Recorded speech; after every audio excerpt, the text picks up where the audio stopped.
Alright, first and foremost, I want to give Kal Halal, Yahweh, Bahashem, Yahweh Shai. That's all praises to the Most High, Yahweh, in the name of His only begotten Son, Yahweh Shai. Okay, this is the brother Hassad Karab out of Sakari, Oregon. I'm going to touch up on a real basic subject topic right now. There's an issue within the Christian church and other Islam, whatever. They're all Christianity, but they say that there's no color in the Bible. So through the spirit and power of Yahweh Bashim Yahweh Shai, we're gonna destroy that theory. Okay. I'm gonna read this quick verse. Genesis 42:1. It says, "Now when Jacob saw that there was corn in Egypt, Jacob said unto his sons, Why do ye look one upon another? And he said, Behold, I have heard that there is corn in Egypt. Get you down thither and buy for us from thence, that we may live and not die." Okay, and then it says, "And Joseph's 10 brethren went down to buy corn in Egypt." I'm gonna just jump down. Okay, I'm gonna jump down to verse 6. It says, "And Joseph was the governor of the land over the land, and he it was that sold to all the people of the land. And Joseph's brethren came and bowed down themselves before him with their faces to the earth. And Joseph saw his brethren, and he knew them," right? Joseph recognized his brethren, "but made himself strange unto them, and spake roughly unto them. And he said unto them, Whence come ye? And they said, From the land of Canaan to buy food. And Joseph knew his brethren, but they knew not him." So we know that the ancient Egyptians were a very dark-skinned people. So if Joseph's brothers couldn't recognize him, that would mean what? That he blended in with the Egyptians. And if you blend in with the Egyptians, you're what? You're a dark-skinned so-called black man. Okay, now sticking back in Egypt, this is Exodus chapter 4, verse 6. It says, "And the Lord sent furthermore unto him," talking to Moses, "Put now thine hand into thy bosom. And he put his hand into his bosom, and when he took it out, behold, his hand was leprous as snow. And he said, Put thine hand into thy bosom again. And he put his hand into his bosom again, and plucked it out of his bosom. And behold, it was turned again as his other flesh." Now, let me ask you something, right? If Moses was a so-called Caucasian, and the Most High told him, "Okay, Moses, put your hand into your bosom," and he did that, and put it back out, and it's white. Then he told him, "Okay, put it back in there again," and he put it back out there again, and it's white again. What the Most High didn't show him anything. But if the Most High told him to, put your hand in your bosom, and he was a dark-skinned man, and he took it out, and it was white, that's a sign, that's a miracle. So, there's proof right there. Then, we're going to get to Job, chapter 30, verse 30. This is self-explanatory. "My skin is black upon me, and my bones are burned with heat." Now, let's get that word black in the Hebrew. Let's see. Salakia. Because a lot of times, they're going to say, "Oh, that just means that he's sad." But let's see what the actual word is. Okay. Black. Shakar. Alright, Strong's H7835. Let's see what it means. To be black. Of skin. Alright. Damn dummies. So let's get back to it, man. Alright. Salakia. Alright. So that's self-explanatory. Okay, Song of Solomon 1:5. "I am black, but comely, O ye daughters of Jerusalem, as the tents of Kedar, as the curtains of Solomon."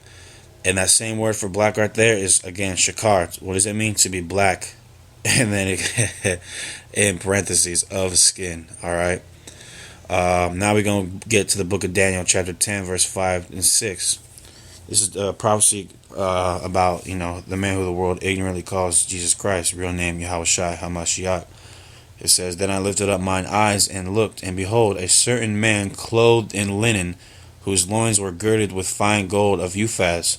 His body also was like the beryl, and his face as the appearance of lightning, and his eyes as lamps of fire, and his arms and his feet like in color." So wait a minute, I thought there was no color in the Bible, but the scriptures right here clearly illustrate that there is color. Right? Let me read that again. "In his arms and his feet like in color to polished brass." Okay, now let's see what that word polished means. Alright. Don't let the Christian church fool you into thinking that, there is no color in the Bible. That's a damn lie. So let's get that. Let's see what the word polished means. It's kolal, right? Strong's H7044. To be burnished. What's the key word of burnished? Burn. If you burn anything, what color does it get? Black. Very dark, okay? So Yahushua is a dark-skinned man. Okay, now we're going to go to the most popular verse, concerning color in the Bible. This is Revelation chapter 1, verse 13 to 15. And in the midst of the 7 candlesticks, one like unto the Son of Man, talking about Yahushua, clothed with a garment down to the foot, and girt about the paps with a golden girdle.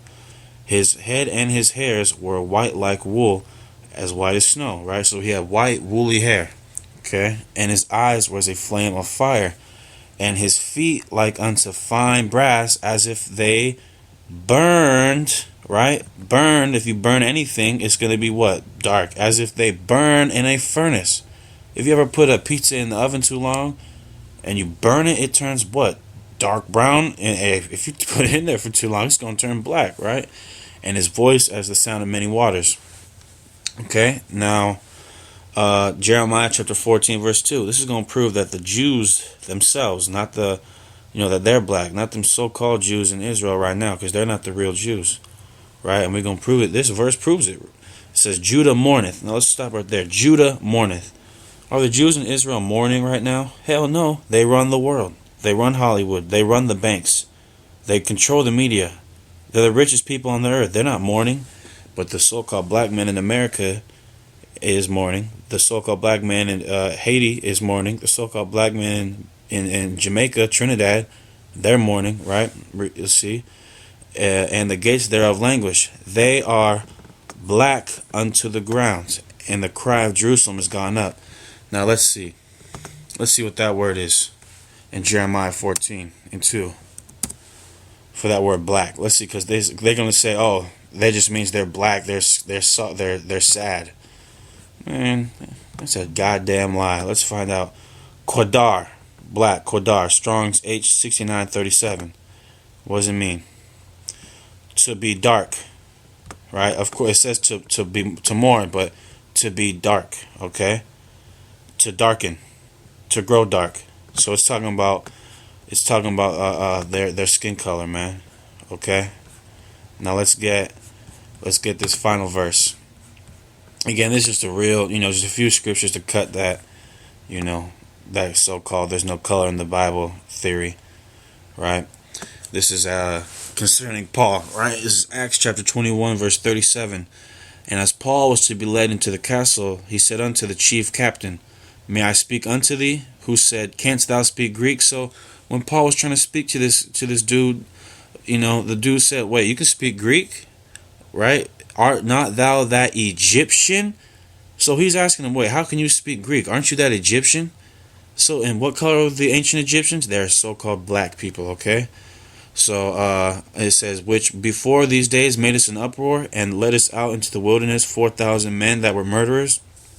But Paul said, I am a man which am a Jew of Tarsus.